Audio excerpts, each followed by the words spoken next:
Bonjour et bienvenue, je suis Catherine Marcelin, chef de projet et formatrice à l'EPFL, et dans ce podcast, j'explore différents aspects du management et de la vie professionnelle pour partager avec vous, que vous soyez étudiant ou déjà dans la vie active, des outils concrets pour faciliter votre vie au travail.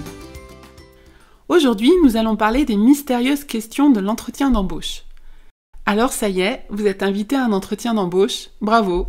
Cela signifie que votre CV et votre lettre de motivation ont été jugés suffisamment intéressants. Ils sont sortis du lot parmi la masse des dossiers de candidature reçus. Il est probable que vous ne soyez pas la seule personne invitée à un entretien, mais c'est déjà un excellent début. Le but de l'entretien, pour l'entreprise, est de confirmer sa première impression positive et de prendre la décision d'engagement ou pas. Pour tenter de faire connaissance avec vous et d'évaluer vos compétences techniques et sociales, elle va naturellement vous poser de nombreuses questions. Alors vous vous demandez quelles seront ces questions et comment y répondre. À ce stade de notre discussion, j'ai une bonne et une mauvaise nouvelle à vous annoncer. La mauvaise nouvelle, c'est qu'il est très difficile de prédire avec précision le type de questions qui nous seront posées à un entretien. La bonne nouvelle, c'est qu'il y a 2 réflexes à connaître qui nous aideront dans presque tous les types de situations et qui augmenteront beaucoup nos chances de réussite. Dans la suite de cet épisode, nous allons donc comprendre pourquoi les questions d'entretien sont si différentes entre les entreprises et si difficiles à prévoir, et pourquoi certaines questions paraissent parfois même un peu bizarres, sans lien apparent avec le poste. Puis, pour découvrir ensemble les 2 réflexes qui nous aideront à réussir nos entretiens, je prendrai comme exemple 2 questions classiques d'entretien. La première sera la question tarte à la crème de l'entretien. Quelles sont vos qualités et vos défauts ? C'est une question que beaucoup de candidats appréhendent, mais qui n'est pas si fréquente. Je vous expliquerai dans quelques minutes pourquoi. Et une autre question beaucoup plus sérieuse et beaucoup plus fréquente, le « parlez-moi de vous ». En réfléchissant à comment répondre à ces 2 questions, quelles sont vos qualités et vos défauts, et parlez-moi de vous, nous verrons les 2 clés de l'entretien qui nous aideront à le réussir. Mais avant cela, posons-nous la question. Pourquoi les questions d'entretien sont si difficiles à prévoir et à anticiper ? Pourquoi sont-elles si mystérieuses ? Et pourquoi sont-elles parfois si étranges, sans relation avec le poste, du genre « si vous étiez un super-héros, qui seriez-vous » ? À mon avis, il y a 2 raisons. La première raison est la grande diversité des entreprises en termes de taille et d'organisation RH. Si on prend les extrêmes, on a d'un côté la toute petite entreprise qui n'a pas la taille suffisante pour justifier d'avoir un personnel formé et dédié à la gestion des ressources humaines. Les personnes qui feront passer l'entretien ne sont a priori pas des RH de métier et vont devoir s'improviser recruteurs le temps de l'entretien pour évaluer les capacités personnelles et techniques des candidats. Faire passer des entretiens est probablement une infime partie de leur travail, donc ils ne suivront pas de protocole bien établi. À l'autre extrême, on a la très grosse entreprise avec de grandes équipes RH et des processus de recrutement bien décrits, des recruteurs très expérimentés avec des heures d'entretien d'embauche à leur actif. Dans ce cas, les questions et les outils seront certainement différents du cas de la toute petite entreprise. Attention, je n'ai pas dit que l'entretien sera plus facile ou de meilleure qualité dans un type d'entreprise que dans un autre. Je veux juste expliquer qu'ils seront très différents entre les entreprises parce que les personnes qui vous intervieweront auront des backgrounds très différents et suivront des techniques très diverses. Et les questions seront du coup très différentes.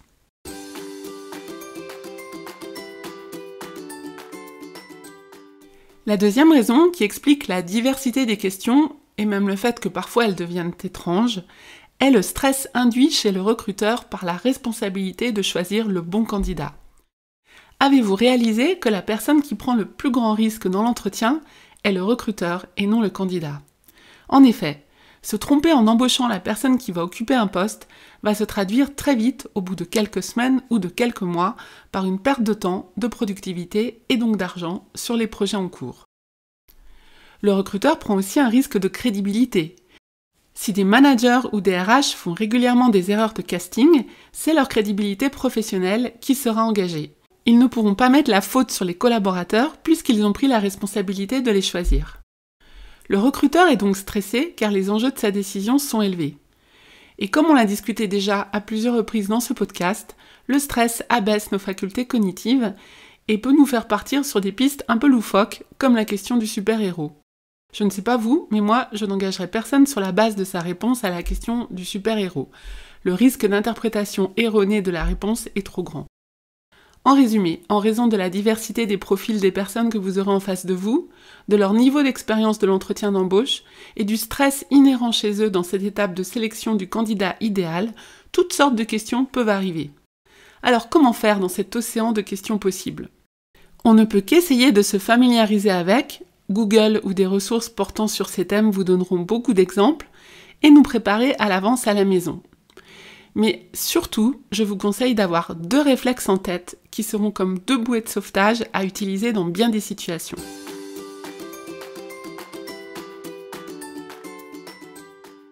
Pour vous les expliquer, je vais choisir 2 questions classiques, la question des qualités et des défauts et la question « Parlez-moi de vous ». Commençons léger, avec la tarte à la crème des questions d'entretien, la fameuse question des qualités et des défauts. En fait, je vais peut-être vous surprendre, mais les recruteurs expérimentés ne la posent pratiquement plus. Pourquoi ? Parce que pour les défauts, les candidats donnent quasiment tous la même réponse qui est, je vous laisse quelques secondes pour la trouver, et oui, le perfectionnisme. Et comme les recruteurs n'en peuvent plus d'entendre cette réponse, ils s'épargnent la douleur en ne posant plus la question des défauts. Par contre, il est tout à fait possible que le recruteur vous pose une question similaire qui vous amène à parler de vos points faibles. Alors comment faire ? En nous préparant à l'avance à la maison à cette question des points faibles, je vous conseille de ne pas utiliser le mot défaut dans vos réflexions, car il est vite stigmatisant et pourrait vous bloquer dans vos idées. Remplacez-le plutôt par les choses que vous aimez moins faire, qui vous correspondent le moins, que vous pouvez faire mais dont le résultat final sera moins bon que pour d'autres personnes qui, au contraire, adorent ce type de tâches.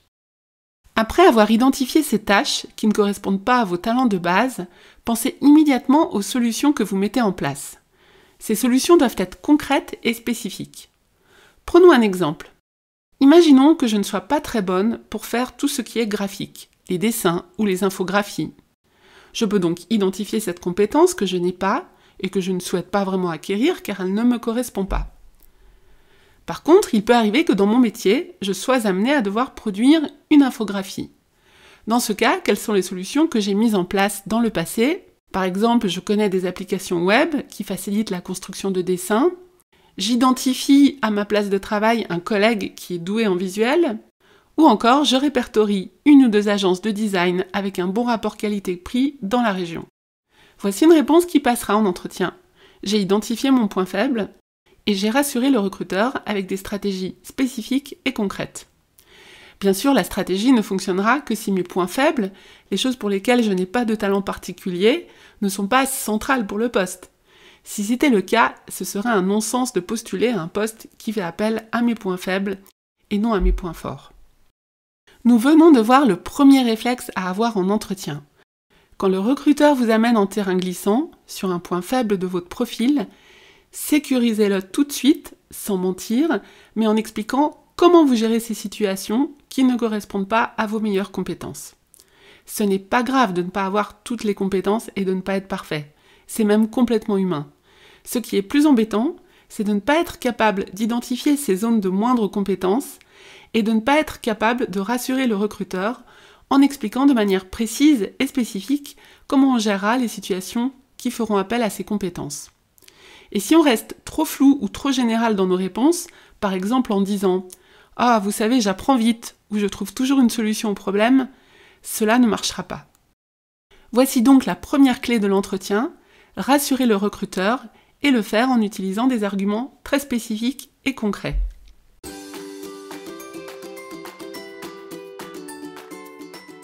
Pour découvrir la deuxième clé de l'entretien, je vous propose de prendre une autre question qui, elle, tombera au contraire très souvent, et souvent tout au début d'entretien. C'est le « Parlez-moi de vous ». Les recruteurs peuvent la poser dès les premières secondes de l'entretien ou après une introduction de l'entreprise et du poste.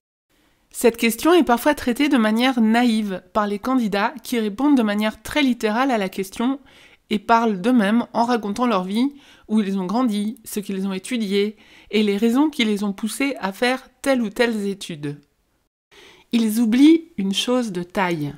Par la question « Parlez-moi de vous », les recruteurs ne sont intéressés à la biographie du candidat que pour mesurer son adéquation avec le poste. Donc tout ce que vous direz en réponse à cette question doit être sélectionné par rapport au poste. Donc ok, remontez le temps et racontez une histoire qui démarre par exemple après votre diplôme d'études secondaires, mais mettez l'accent sur les éléments qui servent le poste. Par exemple des spécialisations en relation avec le poste, ou des aspects d'un projet qui seront utiles dans le poste, etc. Ne donnez pas d'informations inutiles, même si elles font partie de votre vie, et même si elles ont été importantes pour vous.